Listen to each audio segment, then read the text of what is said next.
Wartime America faces the greatest demand for food in her history. Food for our Army and Navy.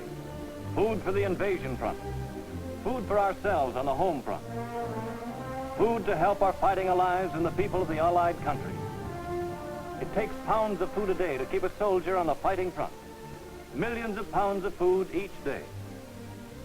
The best way to supply our men overseas and our fighting allies with most of the foods they need is in dried form and in cans. In addition to the military, other factors affect our canned food supply. Take tin, for example. Our major peacetime sources have been cut off by the enemy. Our railroads and other transportation facilities are being taxed to their utmost, carrying munitions, armaments, war supplies, and troops. That leaves less shipping space for civilian foodstuffs. And then there's the farm labor shortage.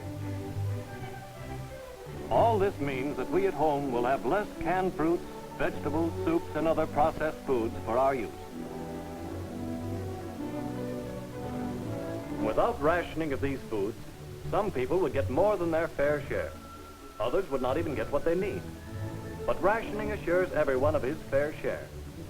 That is why your government is rationing canned fruits and vegetables and other processed foods. Until now, we have been rationing one item at a time, like sugar and coffee. But processed fruits and vegetables are not one product. They are hundreds of products in hundreds of different brands, grades, sizes, variety. In cans, bottles, packages, in dried and frozen form. One cannot say, as in the case of sugar, each citizen will be allowed 2 cans of peaches a week or 4 cans of spinach. It may be true that some people don't like spinach. Some of you may want to buy canned corn. Others of you may want to buy canned peas or spinach. So the question arises, what method of rationing can be used so that each citizen may get his fair share of canned fruits and vegetables and other commercially packed foods, and that will still allow freedom of choice? The system which has been adopted and has worked successfully in England for over a year is called point rationing.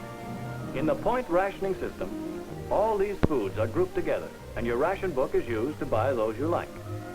Those items which are not so scarce will take fewer points. Items which are more scarce will take more points.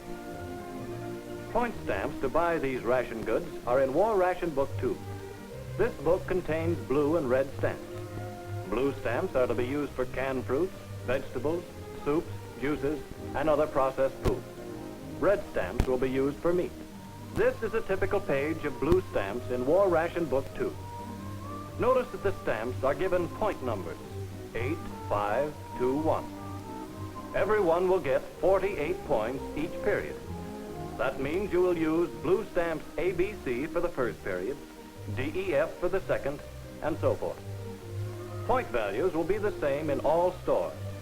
Every store in which you shop must post the official table of point values of all point rationed items in all sizes.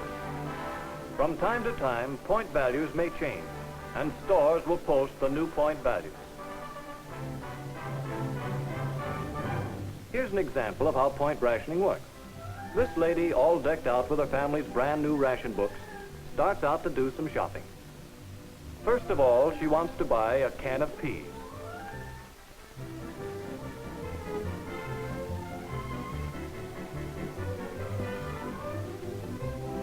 She wants to buy a can of chicken soup.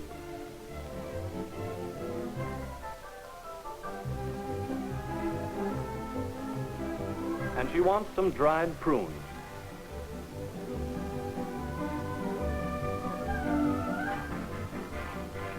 Well, there's our list complete, and all that remains to be done is to tear out 14 points in stamps and pay the grocer. But wait just a minute. Just for fun, let's take another look at that point ration table. Hey, slow down there. What about those string beans? Why, they're only 3 points in the size we want. If we buy those instead of peas, we can save 5 points. And what's this? Fresh apples don't require any points. Well, why not buy those instead of dried prunes? And save another point. So there we are, our shopping list complete. With the same amount of goods, and with 6 points saved for future use. Smart girl. She's smart in more ways than one, too.